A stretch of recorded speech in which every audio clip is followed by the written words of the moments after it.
Title দেখে ভাইবেন না যে 2026 শুধু বিএনপির জন্য একটা দুঃস্বপ্নের বছর হবে। 2026 ফ্যাসি বিরোধী সবার জন্য দুঃস্বপ্নের বছর হইতে পারে। আর এই দুঃস্বপ্নে পতিত করার দায় আমাদের সবার কম বেশি থাকলেও মাস্টার অব দ্য সেরিমনি হবে বিএনপি, আমাদের প্রিয় বিএনপি। কেন সেটা আলাপ করে নিই। আমি কয়েকদিন আগে একটা ভিডিও করেছিলাম যে বিএনপির কেরা উঠিছে, সেখানে আমি বলছি যে বিএনপি কেন এত নির্বাচন করে। আর সালাউদ্দিন সাহেব কইছে নির্বাচন দেরি করার পিছনে যুক্তিটা কি সেটা দিতে হবে। আমি কইছিলাম যুক্তিটা আমি দেব। তো ক্যারা উঠলে বুঝলেন তো কোন ক্যারা, ওইটাই। ওই ক্যারাতে মানুষ যেমন উত্তেজিত হইয়া যায়, তেমন বিএনপি 2025 সালে খুব উত্তেজিত হয়ে উঠছে। এই উত্তেজনার স্বপ্ন দোষ হবে 2026 সালে। আমি বানাইয়া কিছু বলতেছি না। বিএনপি মানে জিয়াউর রহমানের আদর্শের বিএনপি আমার খুব পছন্দের দল। আর হাসিনার ফ্যাসিস্ট আগ্রাসন থেকে সবচেয়ে বেশি মাইর খেয়া কিচ্ছু করতে না পারার দল হইল বিএনপি। এরা মাইর খেয়েছে ছাত্রদের কারণে, আজকে তাদের জীবন বাঁচাইতে পারছে। দেখেন রিজভি ভাই কি বলে। ভেঙে বিশেষ করে স্কুল কলেজের মাসুম বাচ্চারা নিজেদের জীবন দিয়ে রক্ত ঝরিয়ে আমাদের কাছকে মুক্ত করেছে, গোটা জাতিকে মুক্ত করেছে। আমি আজকে সেই সমস্ত মাসুম বাচ্চা, স্কুল কলেজের সে সমস্ত ছাত্র ছাত্রীদের যাদের শহীদি আত্মত্যাগের মধ্যে দিয়ে আজকে গোটা জাতি মুক্তি লাভ করেছে এক ভয়ঙ্কর ফ্যাসিবাদ থেকে, সেই সব শহীদদের প্রতি আমার গভীর শ্রদ্ধা জানাচ্ছি। আমি শ্রদ্ধা জানাচ্ছি যারা পঙ্গুত্ব বরণ করেছে, যাদের চোখ চলে গেছে, যাদের পা চলে গেছে, আমি তাদের প্রতিও শ্রদ্ধা জ্ঞাপন করছি। আর পাশাপাশি আমি একটু বলতে চাই, সারা বাংলাদেশের আজকে গণতন্ত্রের যে বিজয় হয়েছে, এইটা আমাদেরকে, এই উল্লাসকে আমাদেরকে সংহত করতে হবে। আর যখন হাসিনা ছাত্রদের হাতে জয় বাংলা হইল, তখন বাইর হইয়া বাঘের মতো গর্জন করা এই দলের নাম হইতেছে বিএনপি। যারা এদের জীবন বাঁচাইলো, যাদের জন্য খালেদা জিয়া আজকে তার ছেলের বাসায়, যাদের আত্মত্যাগে আজকে বিএনপির নেতাদের এত লম্ফজম্প, তারাই নাকি আবার আন্দোলনের মূল মাস্টার মাইন্ড। বাংলাদেশের মানুষকে 16 বছর ফ্যাসিবাদের থেকে বাঁচানোর কি করছে বিএনপি? বাঁচাইতে পারছে? 1/11 ঘটানো বন্ধ করতে পারছে? তখন তো ক্ষমতায় বিএনপি জামাত পারেনি। বাংলাদেশের উপরে যাইতে বসে এই ফ্যাসিবাদী শাসন, এইটা থেকে মুক্ত করার জন্য বিএনপি কি করছে? তা ওনারা বলেন ওনা মাস্টার মাইন্ড। তা অনেকের মধ্যে একজন না, অন্যতম না, একমাত্র মাস্টার মাইন্ড। শুনেন, 16টি বছর ধরে বিএনপিকে নিশ্চিহ্ন করতে চেয়েছে হাসিনা, আর জনাব তারেক রহমান কি বিচক্ষণতার সঙ্গে বিএনপিকে রক্ষা করেছে। শুধু রক্ষা করেছে এটা বললে ভুল হবে। কার্যকর আন্দোলন গড়ে তোলার জন্য যা যা করার দরকার, এই আন্দোলনের একমাত্র মাস্টার মাইন্ড হচ্ছে জনাব তারেক রহমান। এটা যদি কেউ ব্যাখ্যা করে বোঝাতে হয় তাকে, তাহলে একটু অসুবিধা। এই কথায় এখন আর হাসি পায় না। আমি হাসে কি করুম? পাবলিকই তো হাসতে হাসতে শেষ। তো বিএনপির কাছে আমার প্রশ্ন, আপনারা যদি আন্দোলনের মাস্টার মাইন্ড হবেন, তাহলে আপনাদের 31 দফার একটা দফাতেও এই জুলাই আগস্ট বিপ্লবের আন্দোলনের শহীদদের আহতদের নিয়ে কোনো দফা নাই কেন? 1971-এর মুক্তিযোদ্ধাদের নিয়ে তো 21 নম্বর দফা আছে। তাদের তালিকা করবেন, স্বীকৃতি দেবেন। 2024-এর স্বীকৃতি কোথায়? তাদের পুনর্বাসন কোথায়?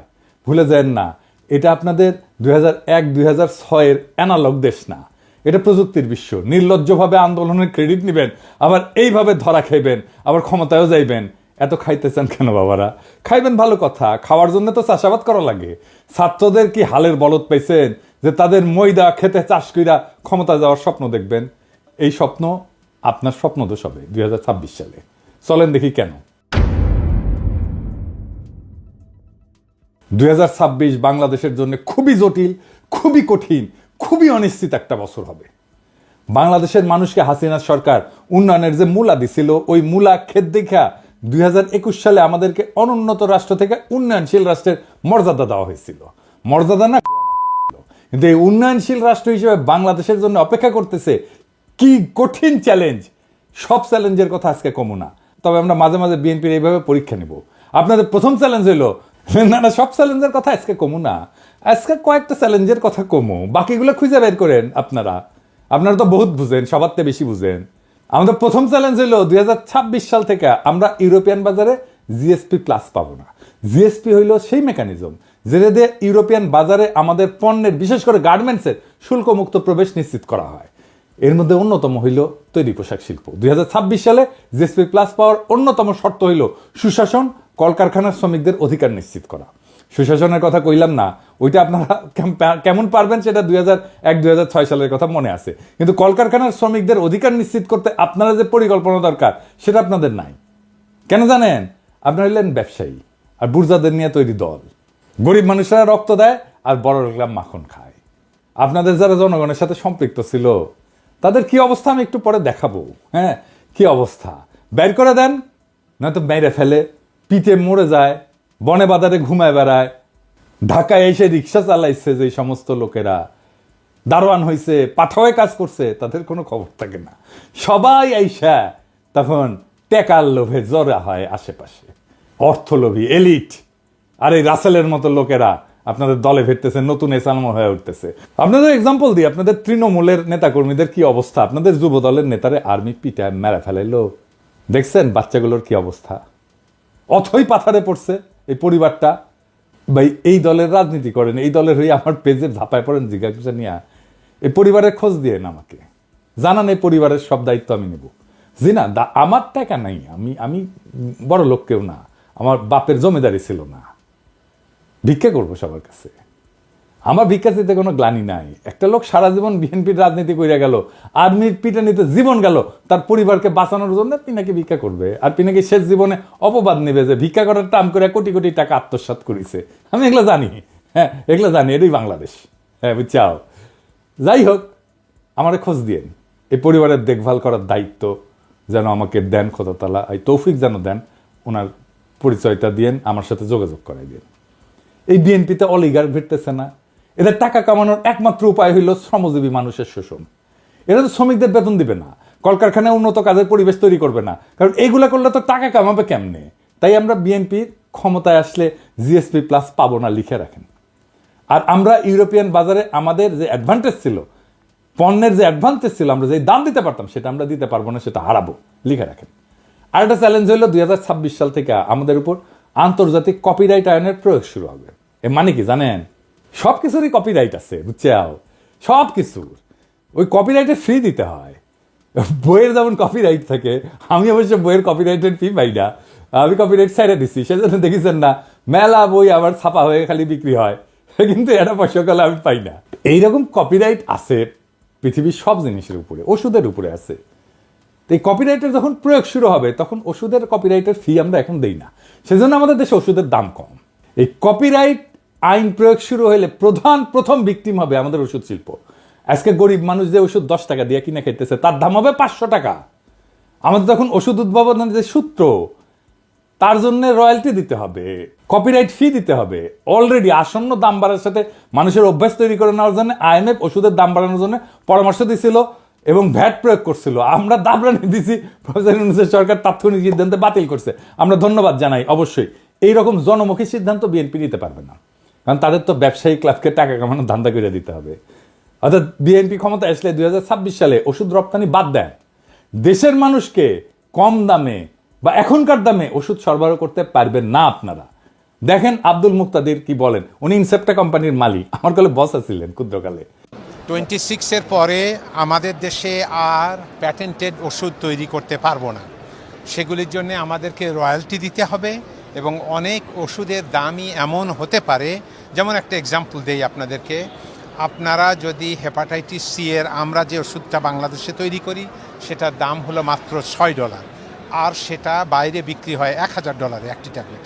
তাহলে আমরা যেটা $6 বাংলাদেশে দিচ্ছি ওটা $1000 তো মানুষ খেতে পারবে না, এবং একটা ট্রিটমেন্ট হলো 87টা ট্যাবলেট খেতে হয় একবার। তো বাংলাদেশের কোন লোক হেপাটাইটিস সি হলে পারে $87,000 দিয়ে এটা খেতে পারবে? দেখেছেন কি ধাইয়া আসতেছে। এরপরের চ্যালেঞ্জ হইল বিদেশিরা আমাদের যে সহজ শর্তে ঋণ দেয় সেটা বন্ধ হয়ে যাবে। আমাদের তখন উন্নয়ন বাজেটের ঘাটতি মোকাবেলা করতে বাণিজ্যিক হারে বৈদেশিক ঋণ নিতে হবে। তাইলে বুঝতে পারতেছেন সুদ দিয়া ঋণ নিতে হবে। ওই টাকাটা আমরা কেমনে পাবো? ওই টাকাটা উপার্জন করবো কত? উপার্জন করে তো সুদ শোধ দিতে হবে। আভ্যন্তরীণ অর্থনৈতিক সক্ষমতা তৈরি করে তারপরে ওই সুদটা শোধ দিতে হবে। এটা কেমনে করবেন আপনারা জানেন? আপনাদের কাউকে তো কোনোদিন এইসব নিয়ে কথা কইতে দেখি না। এইসব ফাও মজা করার দিন শেষ। বিএনপির যারা ভাবতেছেন যে ক্ষমতা এসে 16 বছরে ক্ষুধা মিটাবেন, তাদের জন্য এক বালতি সমবেদনা রইল। এইরকম প্রস্তুতি নিয়ে ক্ষমতা আসলে পাবলিক টাইনে নামায় দিবে যদি দায়িত্ব নিতে না জানেন। 4 নম্বর হইতেছে আমেরিকান সাহায্য বন্ধ হয়ে গেছে।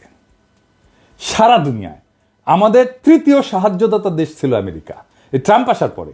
1 আর 2 নম্বর হইতেছে জাপান আর ইংল্যান্ড। 2022 সালে কত টাকা দিছিল আমেরিকা তারা জানেন? আমেরিকা, শুধু আমেরিকা $32 বিলিয়ন।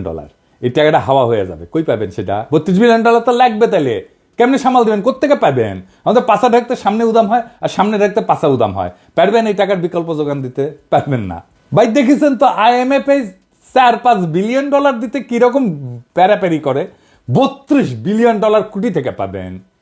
তবে এইসব চ্যালেঞ্জের সমাধান আমাদের জানা আছে, কারণ আমরা গত 10 বছর যখন হাসিনারে খেদানোর আন্দোলন করেছি, তখন আমরা এটা নিয়ে কাজ করে রাখছি, ঠিক করে রাখছি। হাসিনা জয় বাংলা হইলে আমাদের কি কি করা লাগবে, এই সংকট মোকাবেলা করার জন্য কি কি করা লাগবে, সেটা আমাদের প্ল্যান করা আছে।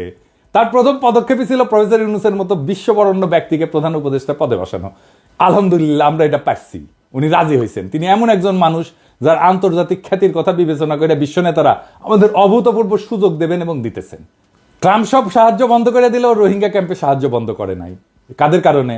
আমাদের সরকারের কারণে, প্রফেসর ইউনূসের কারণে।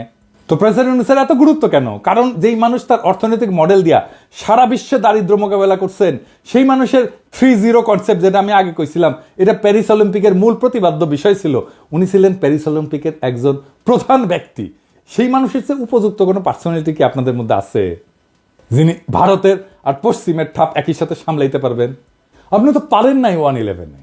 ক্ষমতায় আপনার লোক ইয়াজউদ্দিন, আর্মি চিফ আপনাদের বানানো, তারাই আপনারা উস্তে দিল, সাথে জামাতও ছিল। পারেন নাই 1-11টাকে। এখন আপনারা কেমনে পারবেন? যাই হোক, আমাদের পরিকল্পনার একটা ডেমো দিলাম। পুরো পরিকল্পনা আমাদের সাজানো আছে। 2026 সালের চ্যালেঞ্জ আমরা কিভাবে মোকাবেলা করব। আমি যে ফাঁকা আওয়াজ দিই না তা নিশ্চয়ই বুঝতে পারছেন। অনেক পরিকল্পনার মধ্যে দিচ্ছি, আরো দিব। এমন না যে পরিকল্পনা পরে বাস্তবায়ন করা হবে। পরিকল্পনা কিভাবে করতে হয় সেটা দেখাইছি। সমস্যার 100টা সমাধান আছে। কি ভাবছিলেন যে আপনাদের জন্য আর বলে দিব বাকিগুলা? আপনাদের পরীক্ষা নকল করার মতো সরকার নকল করে চালাবেন? আমাদের সাথে অ্যালাই করেন। আমরা যেভাবে দেখতে চাই আপনাদেরকে সেইভাবে থাকেন, সেই রাস্তায় থাকেন, আমাদের সাহায্য পাবেন, আমাদেরকে পাশে পাবেন। আমাদেরকে তো শত্রু মনে করতেছেন এখন। হ্যাঁ, আমাদের কাছে সব বিষয়ের ওষুধ আছে। আপনারা এই লোকগুলোকে চান কিনা পাশে, সেটা আপনাদের সিদ্ধান্ত। এবার আসেন দেখি বিএনপি কেন নির্বাচন চায়। কারণ বিএনপির কাছে নির্বাচন হইতেছে হরলিক্স। হ্যাঁ, এমনি এমনি খায়। হ্যাঁ, ওই যে দেখেন, আমার ভাই টাকায় 16 আনাই উসুল। আমি তো এমনি এমনি খাই হরলিক্স। বিএনপির নির্বাচন এমনি এমনি চায়, মানে বুঝে না কেন চায়। আসল কথা হইলো, বিএনপিকে নির্বাচনের জন্য চিল্লাইতে বুদ্ধি দিচ্ছে তাদের নয়া বন্ধু ভারত। ভারত এখন বিএনপিকে দিয়ে আওয়ামী লীগের পুনর্বাসন করবে আর বাংলাদেশকে তার দাসত্বের অধীনে রাখবে। বিশ্বাস হয় না? দেখেন, মির্জা ফখরুল যখন নির্বাচনের ডাক দেয়, তখন ছাত্রলীগ তাদের বিদেশে পলাতক নেতাদের দিয়ে আন্দোলনের রূপরেখা প্রকাশ করে। ছাত্রলীগের এই সাহস কোথা থেকে আসে আমি জানি না। মায়ের মনে কম খাইছিল।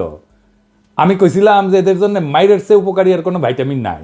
এখন বুঝছেন যে ভারত এই পুরা গেমের মাস্টার মাইন্ড। তারা বিএনপির কামলাদের দিয়ে নির্বাচন বইলা কান্নাকাটি করাবে, সামনে আওয়ামী লীগ রাজনীতির মাঠে উকি ঝুঁকি দিবে। আওয়ামী লীগ ঘোষিত কর্মসূচিগুলো পালন করতে গেলে আমার ক্ষুদ্র ভাতা ভগিনীরাই যথেষ্ট। যেই মায়ের 5ই আগস্টের পরে ইউনূস স্যারের দিকে তাকায় দিতে পারি নাই, সে পাওনা শোধ করে দিতে হবে। আর বিএনপিরে কইতেছি, ভারত আওয়ামী লীগের সাথে যে বাসর করতেছে, ওইখানে আপনারা কাবাব মে হাড্ডি, ওইখানে আপনাদের কোনো জায়গা নাই। মজা শেষে ফেলা দেবে কন্ডমের মতো। দেখেন, শ্যামা ওবায়দ আদানির জন্য ওকালতি করে। দেখেছেন, শ্যামা কি জ্বালানি মন্ত্রী? আদানি ভারতের এক দুর্বৃত্ত অলিগার্ক, সারা দুনিয়াতে ঘৃণ্য, মোদির ক্যাশিয়ার। তার সাথে বিএনপি নেতার লতকালতকি দেখেন। এখন মানুষের ক্ষমতায় গেলে দেশ বেচে, এরা ক্ষমতায় যাওয়ার আগেই দেশ বেচে দিছে আদানির কাছে, দেশ বেচে ছাড়া। এই বিএনপিরে ভারত এখন ক্ষমতার লজেনচুস দেখাচ্ছে, বুঝছাও?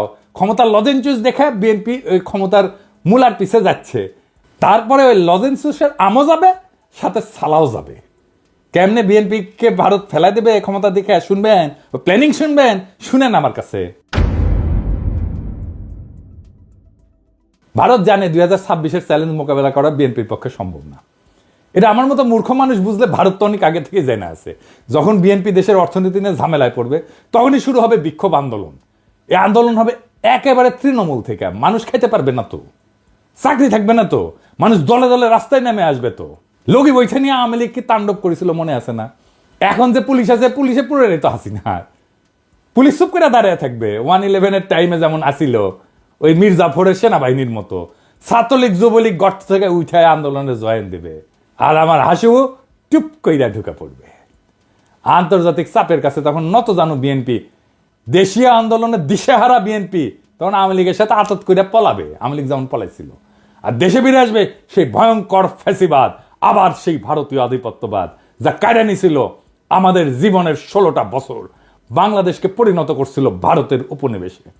যারা কায়রা নিছিল বর্বরভাবে আমাদের হাজার হাজার সন্তানদের জীবন, যারা আমাদের 25,000-এর মতো ছাত্র জনতাকে আহত করে চিরজীবনের জন্য পঙ্গুয়ার দৃষ্টিহীন করে দিছে, সেই আবু সাইদ মুগ্ধ ওয়াসিমদের রক্ত শুকানোর আগেই যেই দল নির্বাচন করে মুখে ফেনা তুলে ফেলাইতেছে, তারা আর যাই হোক দায়িত্ব নিতে পারবে না। আপনাদের রিকমেন্ড করা যত লোক অন্তর্বর্তীকালীন সরকারে আছে, তাদের পারফরমেন্স দেখে আপনাদের দক্ষতা আমাদের কাছে পরিষ্কার। স্বরাষ্ট্র উপদেষ্টা কার রিকমেন্ডেশনে জানেন? বিএনপির। শিক্ষা উপদেষ্টা কার? বলছিলাম তো, বিএনপি। এই খারাস বিদেশে কোনো অনুষ্ঠানে যায় না। 5ই আগস্টের পর বাংলাদেশের শিক্ষাঙ্গনে সবচেয়ে বেশি ঝামেলা হয়েছে। ছাত্ররা আন্দোলন করছে তাদের অধিকারের জন্য, আর আওয়ামী লীগ তাদের ন্যায্য অধিকারের আন্দোলনের নাম দিছে সন্ত্রাসী কর্মকাণ্ড। প্রফেসর ইউনূস দায়িত্ব আসার পর সবার আগে উচিত ছিল বিদেশি সহযোগীদের কাছে শিক্ষাঙ্গনের স্বাভাবিক পরিস্থিতি তুলে ধরা এবং সকল দ্বন্দ্বের সমাধান করা। তা না কইরা তিনি তার ডায়াপার সামলানোর অপারগতার কথা বইলা বিদেশে যাইতেছেন না। আপনি কি ভাবছেন স্যার আমরা বুঝি না? আপনাদের বিএনপির পরামর্শে আসছেন। ইউনূস স্যারের সরকারের ভাবমূর্তির জন্য কাজ করলে তো আপনার আসল লক্ষ্য পূরণ হবে না। বিএনপির 31 দফা দেখে তো মনে হয়েছে তারা শিক্ষাঙ্গনের সমস্যাটাই বুঝেন নাই। বুঝে তো আর বই বিতরণ, শিক্ষাঙ্গনের বিরোধ, এইগুলোর সমাধান আগে থেকেই করতেন। ছাত্র সংসদ নির্বাচনগুলোর কথা বলছি, বিশ্ববিদ্যালয়গুলোতে বিএনপি বাগড়া দিচ্ছে, ছাত্রদল বাগড়া দিচ্ছে। কেন? কারণ ছাত্রদল জিততে পারবে না বড় বড় বিশ্ববিদ্যালয়গুলোতে। আপনার তো নিজের স্বার্থ ছাড়া আর কিছু বুঝেন না। নিজের খুবই সংকীর্ণ স্বার্থ, ছাত্রদের স্বার্থ তো আপনাদের কাছে নাই। তাহলে তো আপনারা সংসদ নির্বাচনের কথা মাইনে নিতেন। করতে চাচ্ছেন না কেন সংসদ নির্বাচন? বাগড়া দিচ্ছে কেন ছাত্রদল? তার মানে তো আপনারা পারবেন না, এটা হারে যাবেন। হারবেন যে জন্য, সেই জন্য আপনি ছাত্র সংসদ নির্বাচন হইতে দিবেন না। নির্বাচন করছেন, ম্যান্ডেট করছেন, গণপরিষদের নির্বাচন করেন, আমরা সবাই বলতেছি। সেটা তো করবেন না, কারণ ওখানে নতুন সংবিধান বানাইতে হবে, সেটা তো করতে চাচ্ছেন না। গণপরিষদের নির্বাচন করেন, ম্যান্ডেট নেন, আপনারাই করেন, আপনারাই আসেন, সেটা করবেন না। যারা বিপ্লব করলো, যারা দেশটাকে রক্ষা করলো রক্ত দিয়া, তাদের প্রতি আপনাদের পর্বত প্রমাণ ঘৃণা, শত্রু বানায় ফেলছেন তাদেরকে। আপনার 31 দফা দিচ্ছেন, এটা নিয়ে একটা ভিডিও দিব, দাঁড়ান। দিতেছিলাম না নেহায়ত মায়া করে, এতদিনের রাজপথের সহযোদ্ধা কেমনে কঠোর কথা কই। কিন্তু আপনারা এমনভাবে অন্তর্বর্তীকালীন সরকারের উপর ঝেপে পড়েছেন যে না দিয়া তো উপায় নাই। 71 টিভিতে যাইয়া রুমিন ফারানা এই 71 টিভির দুর্বৃত্ত আওয়ামী ফ্যাসিস্ট এনা বলার, সে একটা বদমাইশের সাথে বৈশা কেমনে শফিকের সাথে কথা বলে শুনেন। ব্যর্থতা কি দেখলেন? আমি তো এটা ব্যর্থতার অনেকগুলো ডেটা আছে, সব জায়গায় সফল হওয়া যায় না। না, ব্যর্থতার কিছু অংশ স্বীকার করবেন না। জার্নালিজম করেন না, ব্যর্থতার কিছু অংশ স্বীকার, মানে 100-তে 100 পেতে চান। না, আমি এটা বলছি না, আমি 90 বলি না, কিছু জায়গায় ব্যর্থতা আছে। কিন্তু আপনাদের উপদেষ্টারা তো নিজেকে নিজে মার্কিং করার সময় 3-4 দিতে পারছেন না 10-এ। আমি জানি না, আমি চিফ অ্যাডভাইজারের অফিসকে রিপ্রেজেন্ট করে আমি সে আলোকে বলছি। ওকে, দেখেছেন 71 টিভির সাথে বিএনপি এক হইয়া গেছে, দেখছেন? শফিক তো ভদ্র মানুষ, ছোটখাটো মানুষ। আমি যদি ওটা থাকলামই না, তোরে তুলে থাকনা মারলামই নি। অ্যাঙ্করের বাচ্চা, তোর অ্যাঙ্করগিরি আমি শিখাই দিলাম নি। 71 টিভি তো ভাঙ্গে চুরে ফেলছিল, ওটা বুলডোজারে কেন ঘুরাই দেয়নি? দেখেছেন এই সমস্ত? এখন দেখেছেন তো সব জায়গায় এই আওয়ামী দুর্বৃত্তগুলোর সাথে, ফ্যাসিবাদের এনাবেলারের সাথে বিএনপির খাতির দেখেন, একসাথে ঝাঁপে পড়েছে শফিকের উপরে। জনতারে চেতায়েন না, আপনাদের কিন্তু ভারতেও জায়গা হবে না, মনে রেখেন কথাটা। অবশ্য আপনাদের মধ্যে রয়্যাল এজেন্ট যারা আছে তাদের জায়গা দিতে পারে। আলতাফ সাহেব তো বলছে বিএনপির মধ্যে রয়্যাল লোক আছে, জানেন তো? দেখেন ওই কি বলছেন। বিএনপির কিছু লোক আছে যারা নন আননোন না, নূতন না, পুরানা, নন রয়্যাল এজেন্ট। নন রয়্যাল এজেন্ট তারা এই দেশে যদি 100 টাকা কামাই করে 90 টাকা তারা ইন্ডিয়াতে পাঠায়। এই এজেন্টের একাধিক এজেন্টের নাম আমি বলতে পারি। আমি তো ঢাকায় থাকি, পটুয়াখালীও থাকি, কলকাতায় সল্ট লেকে বাড়ি আছে, সোনার দোকান আছে, হোশিয়ারি আছে, তারপরে পেট্রোল পাম্প আছে, তারপরে এটাকে কি বলে, এই যে কমিউনিটি সেন্টার আছে। বাসায় গেলে পরে আপনি বাংলাদেশি পাসপোর্ট পাবেন, আপনি ইন্ডিয়ান পাসপোর্ট পাবেন, আপনি কানাডিয়ান পাসপোর্ট পাবেন। তো প্রমাণের থেকে অসুবিধা আছে নাকি? বিএনপির একজন শীর্ষ নেতা এই কথা বলছে, আমি বলি নাই। বিএনপির কোনো জবাব আছে? এবার আসেন আলাপ করি 2026-এর বিপর্যয় থেকে বাংলাদেশকে রক্ষার উপায় কি। এই বিপর্যয় থেকে রক্ষার একমাত্র উপায় হইল প্রফেসর ইউনূসের মতো একজন সরকার প্রধান, যিনি বৈশ্বিকভাবে সমাদৃত। এখন নির্বাচন দিলে দেশের অর্থনীতির উপর অতিরিক্ত চাপ আসবে। আওয়ামী লীগের চুরি করা টাকা ফেরতেই না, যেন আর কেউ দেশকে বাপের সম্পত্তি ভাবতে না পারে সেই ব্যবস্থা করতে হবে। মনে হয় এখানেও বিএনপির আপদ। আওয়ামী লীগের হাতে কত হাজার কোটি টাকা আছে জানেন? নির্বাচন আসলে ওই টাকা মাঠে আসবে, তখন মাঠে আসবে প্রার্থী কেনার জন্য, ভোট কেনার জন্য। 2026-এর চ্যালেঞ্জ মোকাবেলার জন্য প্রফেসর ইউনূস অনেক দক্ষ টেকনিক্যাল এক্সপার্ট নিয়ে আসছে। রিভার্স ব্রেন ড্রেনের মাধ্যমে আরো লোক আনার কাজ চলতেছে। এদেরকে দেশ পুনর্গঠনের সুযোগ দিতে হবে। আপনারা জানেন কত স্কলার ফিরে আসছে সরকারের সাথে কাজ করার জন্য। সোয়াসের মুস্তাক ভাই আসছে, ইকোনমিস্ট আনিস ভাই আসছে, বিদায় আশিক আসছে, খলিল ভাই আসছে, আরো কত নাম কমো প্রত্যেকে কাজ করতেছে এই ধ্বংস হয়ে যাওয়া দেশটাকে আবার ঠিকঠাক করতে। জুলাই গণহত্যার বিচার শেষ করতে হবে। আপনারা 31 দফায় যেহেতু এগুলো রাখেন নাই, তাই আপনাদের উপর আমাদের কোনো ভরসা নাই। আগামীর যুগ জেনারেটিভ এআই এর যুগ। আমাদের তথ্য প্রযুক্তি খাতে অনেক দক্ষ লোক দরকার। হাসিনার চুরির অত্যাচারে এমন দক্ষ যত লোক দেশ থেকে চলে গেছে, তাদেরকে আবার আমরা ফিরে আনবো। বাংলাদেশের তরুণ ইমরান, যে স্ন্যাপচ্যাটের মতো কোম্পানির সিও, ওইরকম অনেক লোক আমরা দেশে আনার কাজ শুরু করব। তাদের মাধ্যমে গড়ে তুলব আমাদের পোস্ট জুলাই রিকভারি ফোর্স, যারা দেশের পুনর্গঠনে কাজ করবে। আর তরুণদের নেতৃত্বে হবে সংস্কার। দেশে একটা অন্য গতি আসবে। সাধারণ মানুষ থেকে শুরু কইরা বিনিয়োগকারী পর্যন্ত সবাই প্রফেসর ইউনূসের উপর আস্থা রাখে, এবং তখন সেই আস্থা আরো দ্বিগুণ হবে। প্রফেসর ইউনূস নিজেই একটা বিশাল ব্র্যান্ড। আমরা ওনারে মুক্তে পাইছি, ওনার কাছ থেকে আমাদের সবটা নিতে হবে। উনি যা দিতে পারেন। আমরা অনেকদিন পরে এমন একজন রাষ্ট্রপ্রধান পাইছি যারা নিয়ে আমরা গর্ব করতে পারি। ওনার নেতৃত্বে আমরা দেশের হারানো অর্থনৈতিক সক্ষমতা ফিরে না আসা পর্যন্ত উনারে হারাইতে চাই না। ওনার সরকারের অনেক দুর্বলতা আছে, কিন্তু প্রফেসর ইউনূস একাই 100। ওনারে শান্তি মতো কাজ করতে দেন। আমরা আগায় যাব দুর্বার গতিতে। তবে ইউনূস স্যারকে আমাদের অনুরোধ, দয়া করে যোগ্য, উদ্যমী, আধুনিক, বিশ্ব সম্পর্কে ধারণা আছে এমন তরুণ লোকদের নেন আপনার সরকারে। বুড়া খাটাসগুলোকে বাদ দেন মেহরবানি করিয়া। আর বিএনপি এই জন্যই কথা বলার সুযোগ পাচ্ছে, এই জন্য নির্বাচন করে তর পাচ্ছে। বিএনপি নেতাদের জন্য আমার একটাই মেসেজ। আমি যে চ্যালেঞ্জগুলোর কথা বলছি, সংস্কারের কথা বলছি, 31 দফায় জুলাই অভ্যুত্থানের কথা না থাকার কথা বলছি, এগুলোর উত্তর দিয়ে দয়া করে নির্বাচনের কথা বলবেন। সক্ষমতা না দেখা আমরা আর কাউরে ভোট দিব না।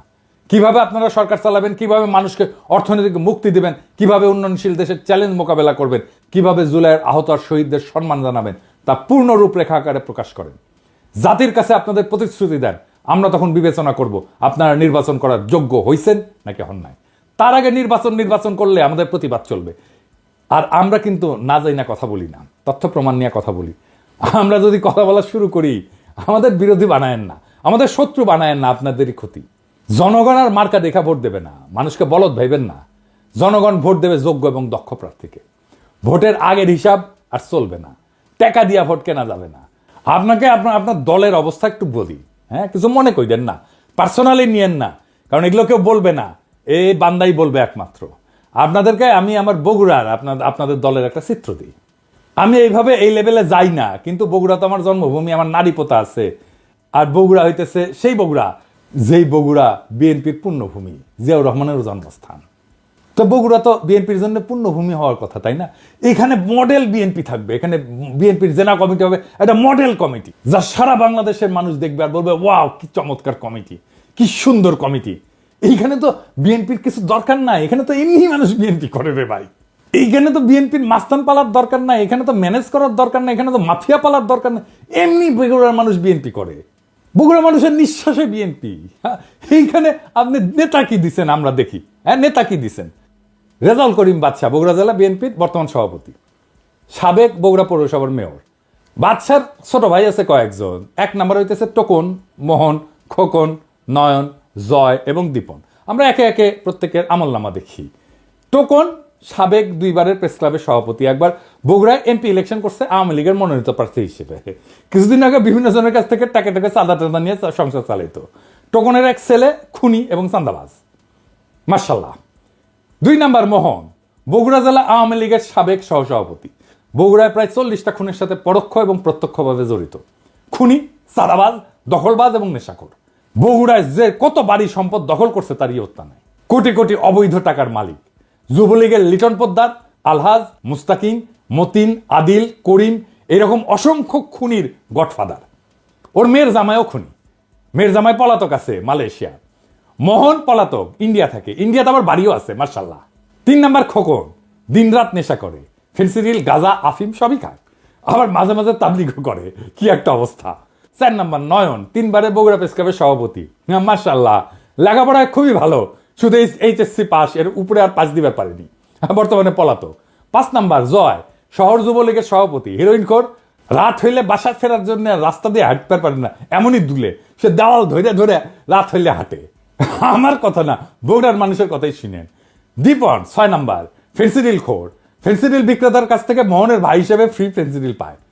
বগুড়ার মানুষ এই দুর্বৃত্ত পরিবারের কাছে জিম্মি, এক ভাই বিএনপি, এক ভাই আওয়ামী লীগ, এক ভাই যুবলীগ, 2 ভাই হাসিনার চাটুকার সাংবাদিক। এদের বাপের নাম আলম দারোগা। এ কিন্তু বগুড়ার স্থায়ী বাসিন্দাও না, এই আলম দারোগা বরিশালের মানুষ, সিপাহী থেকে দারোগা হয়েছে, বগুড়ায় রিটায়ার করছে, রিটায়ারের পরে নোট বইয়ের ব্যবসা করতো, বাদশাহ মোহনও নোট বইয়ের ব্যবসা করতো। ভাই এই লোকের বগুড়ার প্রতি বিন্দু মাত্র কমিটমেন্ট আছে? বগুড়ায় জাহান নামে যা কর কিছু যায় আসে, তো বগুড়ার লোকই না রে ভাই। এই বাদশাহ 5ই আগস্টে বহু আওয়ামী লীগ যুবলীগ নেতার কাছ থেকে টাকা নিয়ে তাদের সম্পদকে রক্ষা করছে, তাদেরকে রক্ষা করছে। বিশেষ করে আলহাজের কাছ থেকে নাকি 1 কোটি টাকা নিছে, যে ওর বাসায় আগুন ধরে গেছিল, ওই আগুন লাগানোর চেষ্টা করছিল, আবার ওই 1 কোটি টাকা নিয়ে আগুন লাগায় নেই আর কি। বিএনপির নতুন নেতা দেন, এই লোক বিএনপির নেতা থাকলে বিএনপিকে আমাদের বলতে হবে কেন এই লোক বিএনপির জন্য বগুড়াতে অপরিহার্য। মানে একই পরিবার বিএনপি আওয়ামী লীগ ভাগ হইয়া সারা শহরে রাহাজানি করবে, আর জনগণ মুখ বুঝা সহ্য করবে? হ্যাঁ, এত বোকা ভাবেন বগুড়ার লোককে? এই পরিবারের কাছ থেকে বগুড়ার মানুষকে রক্ষা করতে হবে। জানি না বিএনপির কাছে এই দুর্বৃত্ত পরিবার কেন এত পছন্দের। এই লোক বগুড়ার নেতৃত্ব দেবে, এর নেতৃত্ব বগুড়ার মানুষকে মাইনা নিতে হবে।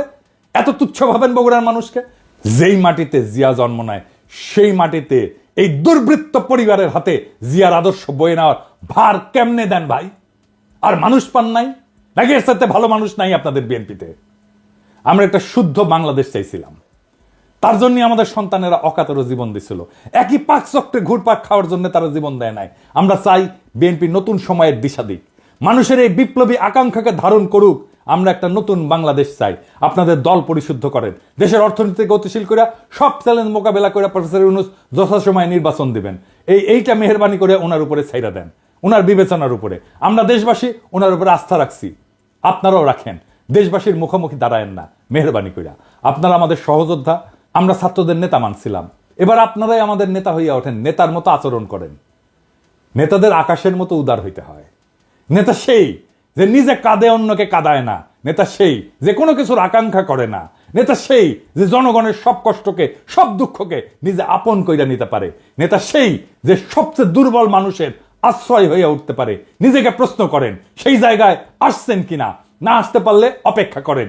ইনকিলাব জিন্দাবাদ।